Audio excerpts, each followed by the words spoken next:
Utama di Buletin TV 9 malam ini, Mahkamah benar harta sajat disita. Mesyuarat Kuartet putuskan usaha ke arah fasa endemik diperhalusi. Sindiket pemprosesan dan pengedaran minuman keras tiruan di Masai Johor diserbu. Dan segmen Bijak Tani minggu ini, perusahaan tanaman jagung merah beri pulangan lumayan.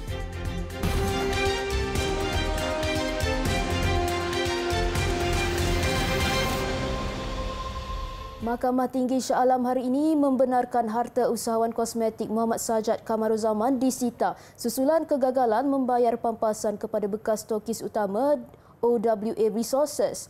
Peguam utama stokis itu Nurul Hafizah Hassan berkata, permohonan OWA Resources Sendian Berhad menuntut pampasan RM200,000 yang gagal dibayar Muhammad Sajat melalui proses penyitaan dibenarkan mahkamah dan dilaksanakan pagi tadi. Difahamkan Mahkamah Tinggi Shah Alam memerintahkan pelaksanaan writ penyitaan dan penjualan di rumah Muhammad Sajat yang beralamat di Kota Damansara. Terdahulu Nurwati Hussein dan Muhammad Syakir Hussein dari OWA Resources yang juga bekas stokis utama perniagaan Bengkong milik Sajat mengambil tindakan menyita susulan kegagalan usahawan itu membayar jumlah penghakiman pada Disember tahun lalu.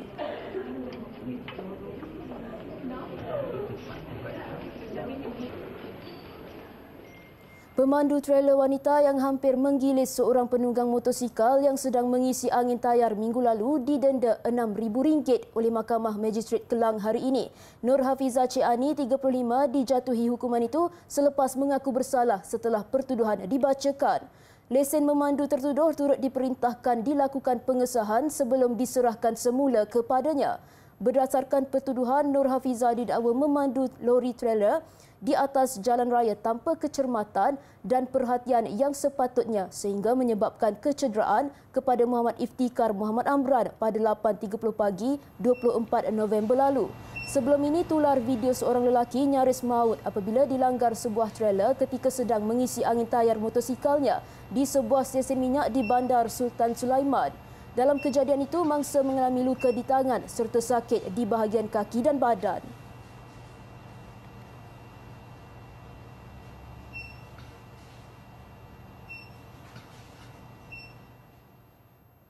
Selamba proses arak haram di kawasan perindustrian, itu modus operandi dikesan sindiket pemprosesan dan pengedaran minuman keras tiruan di Masai Johor. Dalam serbuan di premis sama, pasukan gerakan AM PGA Batalion 5 merampas pelbagai barangan pemprosesan air terbabit bernilai lebih RM5 juta. Komander Brigade Tengah PGA, Senior Assistant Commissioner Muhammad Abdul Halim berkata, operasi sama turut menahan seorang suspek. Pemeriksaan lanjut mendapati arak tiruan itu turut menggunakan pelekat kastam disyaki palsu. Ya, untuk aktiviti pemotolan arak-arak haram ini, kita dapati mereka membeli parti arak dan dibotolkan di tempat-tempat yang selamat dan mengontak dan melabelkan parti-parti ini, arak-arak ini sebelum diedarkan ke pasaran tempatan. Operasi turut menyita 12,400 liter cecair parti arak, 3,894 botol arak pelbagai saiz, seunit pam air, 2 buah kereta, sebuah forklift, sebuah telefon bimbit serta segulung pelekat kastam palsu. Kes disiasat di bawah Seksyen 75 Akta Eksais 1976 dan Seksyen 135-1 Akta Kastam 1967. Kes diserahkan kepada IPD Johor Bahru Selatan untuk tindakan lanjut. Mesyuarat Kuartet memutuskan untuk memperhalusi usaha untuk beralih ke fasa peralihan ke endemik sehingga kerajaan mengetahui lebih lanjut mengenai varian membimbangkan VOC Omicron. Perkara itu dimaklumkan Pengerusi Mesyuarat Menteri Kuartet COVID-19 merangkap Menteri Kanan Pertahanan Datuk Seri Hishamuddin Tun Hussein. Saya nak maklumkan di sini oleh kerana varian baru ini,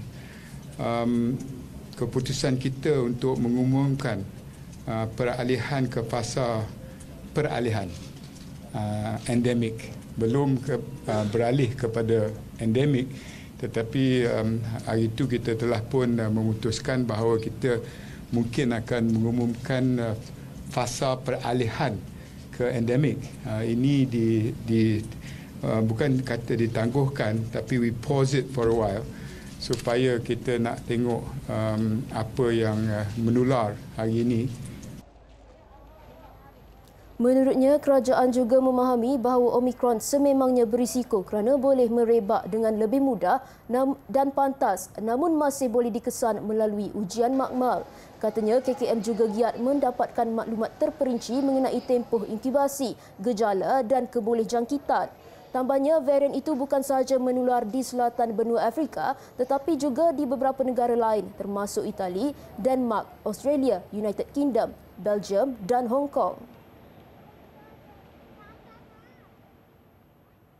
Langkah intervensi berdasarkan kaedah kesihatan awam perlu ditingkatkan bagi membendung risiko penularan jangkitan varian baharu Omicron.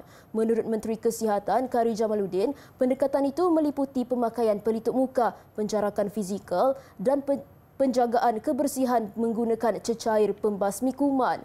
Menerusi ciapan Twitter, Khairi turut menitik beratkan penambahbaikan aspek aliran udara dalam bangunan memandangkan kajian sebelum ini mendapati partikel virus berupaya kekal di persekitaran untuk tempoh lebih lama jika menggunakan penghawa dingin. Justru warga emas perlu sentiasa berada dalam keadaan selamat dan ambil suntikan penggalak seperti disyorkan. Tegasnya, varian baharu itu berkemungkinan lebih mudah merebak berbanding Delta.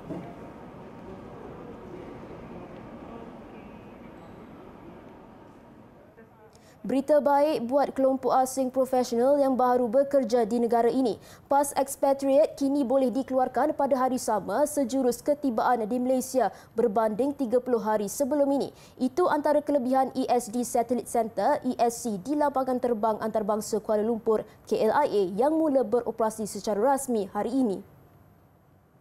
Menteri Dalam Negeri Datuk Seri Hamzah Zainuddin berkata, pembukaan ESC membawa satu perubahan proses kerja dan penambahbaikan perkhidmatan imigresen dalam membantu memudahkan expatriate memasuki negara ini. Selain menjimatkan masa, kemudahan berkenaan juga meningkatkan kecekapan pengurusan syarikat yang menggaji expatriate dan membolehkan golongan terbabit terus bekerja. Kalaulah dahulu ada orang mengatakan untuk mendapat pelekat itu adalah merupakan sesuatu yang agak sukar dan lambat. Ianya kadang-kadang memakan masa 30 hari. Tapi untuk waktu ini, kita rasa dengan adanya sistem yang ada ini, saya test tadi dengan seorang pekerja daripada sebuah kilang pembuatan besi. Dia masuk, ambil tiket dan terus pergi ke kaunter.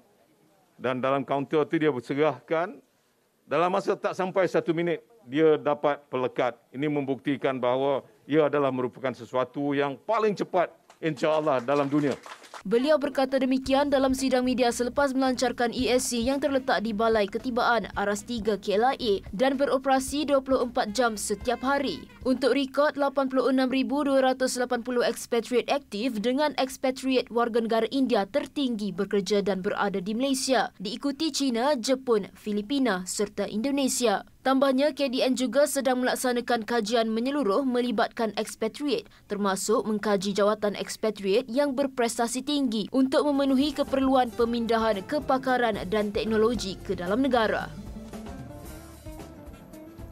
Sultan Johor Sultan Ibrahim Iskandar hari ini dengan kata tegas mahu isu pencemaran sungai di negeri itu diselesaikan segera. Dalam satu hantaran di Facebook rasmi Baginda, Baginda turut menzahirkan kekesalan dengan pemandangan Sungai Danga yang dicemari dengan sampah sarap. Baginda turut bertitah supaya pengerusi Jawatankuasa Kesihatan dan Alam Sekitar Johor, R. Vidyanandan, segera mengambil tindakan perhatian dan tindakan bagi mengatasi masalah pembuangan sampah di sungai. Sultan Ibrahim bertitah supaya Exco terbabit segera menyediakan laporan berhubung punca masalah pencemaran berkenaan. Titahnya banyak peruntukan disalurkan kepada agensi dan jabatan yang bertanggungjawab menjaga sungai dan alam sekitar, namun tiada kesan. Terdahulu, Sultan Johor mengemudi sendiri airboat milik baginda hampir sejam bermula jam 9 pagi tadi dengan menyusuri Sungai Danga bagi melihat kebersihan sungai serta kawasan persekitaran.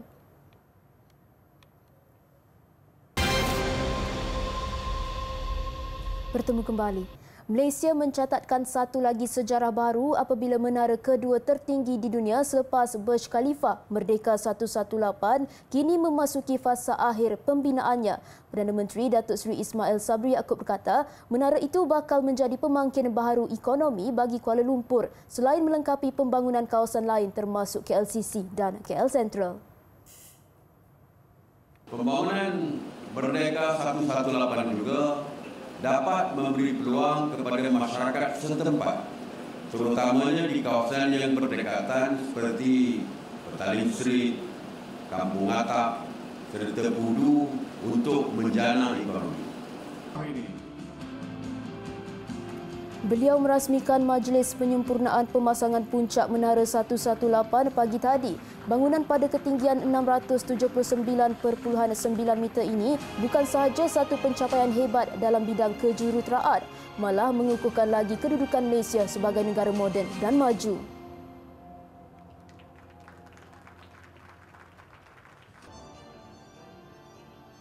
Rasanya yang manis serta mengandungi lebih 350 kali ganda antioksidan berbanding jagung kuning atau putih. Malah keunikan warnanya mendorong pemuda tempatan ini meneroka tanaman jagung merah secara lebih meluas. Tidak ramai berani mencuba, namun usahanya itu berjaya membuktikan jagung merah ada tempat tersendiri di pasaran dan memberi pulangan lumayan. Wartawan Izzati Rizan ada laporannya dalam segmen Bijak Tani minggu ini.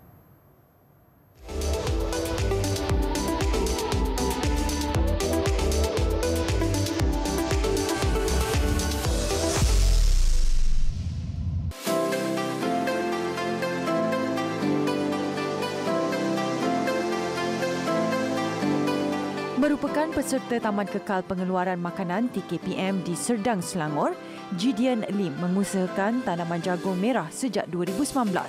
Mengusahakannya secara pertanian organik, Gideon sama sekali tidak menyesal terjun ke bidang pertanian meskipun graduan dalam bidang pemasaran. Anak muda ini kini menjadi petani sepenuh masa. Jagung merah ni memang minat saya lah. Sejak kecil saya memang minat pokok-pokok eksotik. Dan jagung merah ini adalah antara satu pokok yang luar biasa yang saya simpan di benih-benih benih. Masa dulu saya tanam sedikit saja, macam 1-2 baris. Tetapi lepas saya dapat banyak sokongan daripada family, daripada rakan-rakan saya, mereka cakap, wah ni macam sangat sedap oh. Boleh tak tolong tanam lebih? So saya pun tanam lebih. Dan sekarang saya ada 1 ekar lah macam tu. Disebabkan warnanya yang unik, selain rasanya yang sangat enak dan manis, ia sering mendapat permintaan tinggi daripada pelanggan. Namun ada ketikanya beliau tidak dapat memenuhi permintaan, terutamanya dari restoran-restoran makanan sihat. Bila kita kopek dia punya daun, kita pun akan nampak dia ada janggut ataupun bulu yang juga berwarna merah. Dan kandungan antioksidan yang di dalam janggut itu pun sangat-sangat bermanfaat pada kesihatan manusia lah. Jelas beliau, penjagaan tanaman jagung merah tidak rumit, malah prosesnya singkat. Untuk menuai hasilnya hanya sekitar 8 minggu. Tanamannya kini dipromosikan secara dalam talian. Baginya tiada yang lebih menggembirakan apabila ladangnya turut mendapat sijil pertanian My Organic di bawah Jabatan Pertanian. Selangor sebenarnya disebabkan prospek jagung merah ni sangat tinggi permintaannya, so kita galakkan usahawan-usahawan menanam jagung merah secara organik, di mana jagung merah ditanam secara organik adalah selamat dimakan dan mempunyai nutrisi yang sangat tinggi. Oleh itu kita galakkanlah petani-petani yang ingin menanam jagung merah secara organik untuk mendapatkan pasaran yang baik dan harga yang baik. Jagung merah ini dijual dengan harga RM7 setongkol. Selain kaya dengan pelbagai vitamin, uniknya juga ianya boleh dimakan bersama salad atau dibuat air. Dan sekarang Zeti ingin merasai sendiri bagaimana kelazatan jagung merah. Bismillahirrahmanirrahim. Manis daripada jagung biasa. Izzati Rizan melaporkan.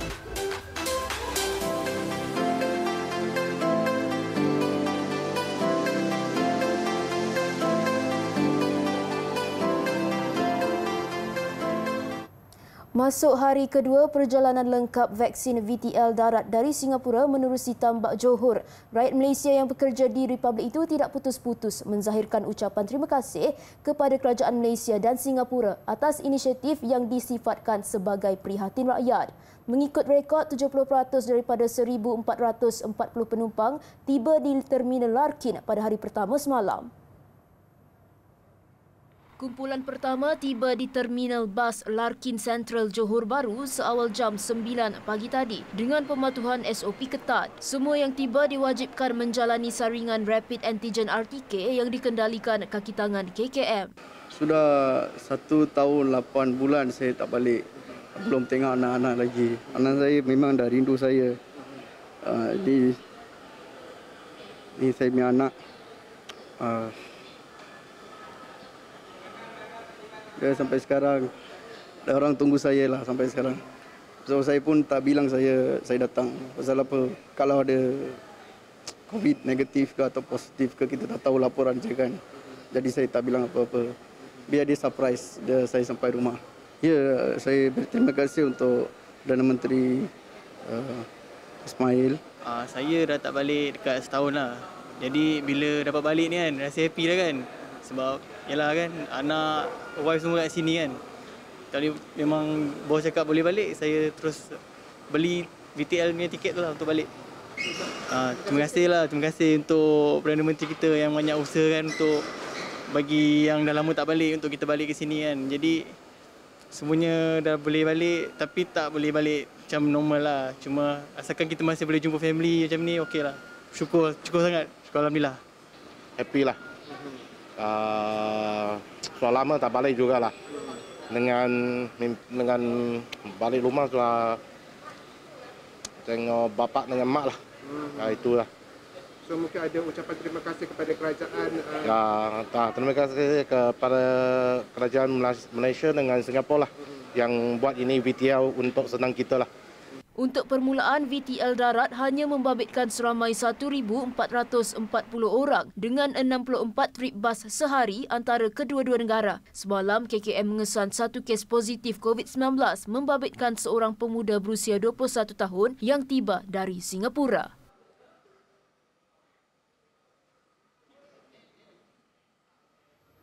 Juruterbang Tentera Udara Diraja Malaysia TUDM Major Muhammad Faris Omar yang terselamat dalam nahas pesawat Hawk 108 dilaporkan stabil dan masih menerima rawatan di Hospital Seberang Jaya Pulau Pinang.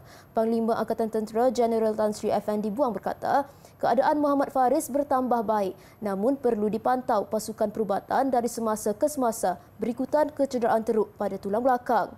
Difahamkan jawatan kuasa khas masih menjalankan siasatan terhadap pesawat itu sebelum mengambil tindakan susulan dan pihaknya memerlukan masa untuk penelitian menyeluruh.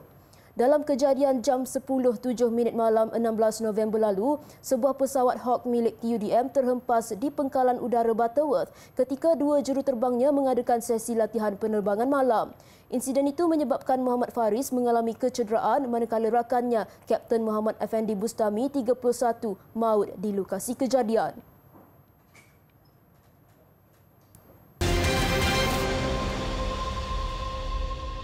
Sukan. Perlawanan akhir Piala Malaysia antara Johor Darul Takzim JDT dan KLCT menjadi tumpuan peminat bola sepak tanah air malam ini. Faris Zulkarnain yang kini membuat liputan di Stadium Nasional Bukit Jalil turut merasai kehangatannya. Kita bersama Faris di sana.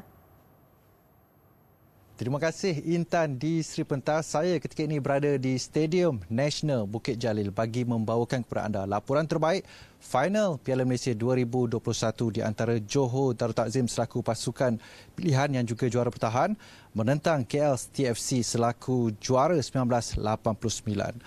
Dan seperti mana yang kita semua sedia maklum, KLCT dan JDT tidak pernah bertemu di pentas final sejak pasukan ini, kedua-dua pasukan ini berubah dari FA KFC. Namun, rekod pertemuan terakhir di pentas final Piala Malaysia, Johor FA dan Kuala Lumpur FA pernah bertemu pada tahun 1985 yang mana memihak Johor dengan keputusan 2-0. Selain itu, apa yang boleh saya kongsikan kepada anda, suasana di perkarangan stadium ketika ini cukup tenang kerana hanya 20,000 penongkong sahaja dibenarkan untuk hadir di Stadium Nasional Bukit Jalil pada kali ini.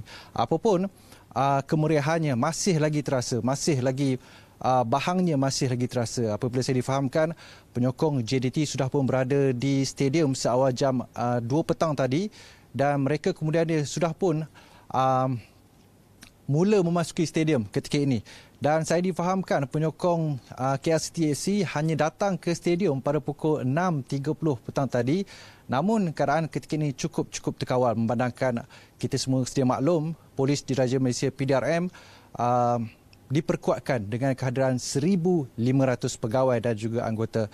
Dan selain itu apa yang boleh saya kongsikan kepada anda, simbolik perlawanan akhir pada malam ini dengan kehadiran ataupun kemunculan semula Piala HMS Malaya yang pernah dipertandingkan suatu ketika dahulu iaitu pada tahun 1933 sehingga 1967 yang mana piala ini sebenarnya telah pun lama disimpan di muzium dan kini buat pertama kalinya ia akan dipertontonkan semula kepada 20,000 penyokong yang bertuah untuk menikmati perlawanan akhir pada malam ini. Saya kira setakat itu saja laporan saya dari Stadium Nasional Bukit Jalil. Kembali semula kepada Intan di Sri Pentas. Baik, terima kasih Faris atas perkembangan dari venue final Piala Malaysia di Stadium Nasional Bukit Jalil. Sama-sama kita nantikan sama ada JDT atau KL City menjadi juara malam ini. Kita ke perkembangan seterusnya. Seorang lelaki berusia di Jepun berusia 69 tahun ditemui lemah terapung lebih 22 jam di tengah lautan. Visual operasi menyelamat warga emas itu menutup Buletin TV 9 malam ini. Saya Intan Syazwina binti Suhaimi. Assalamualaikum dan salam hormat.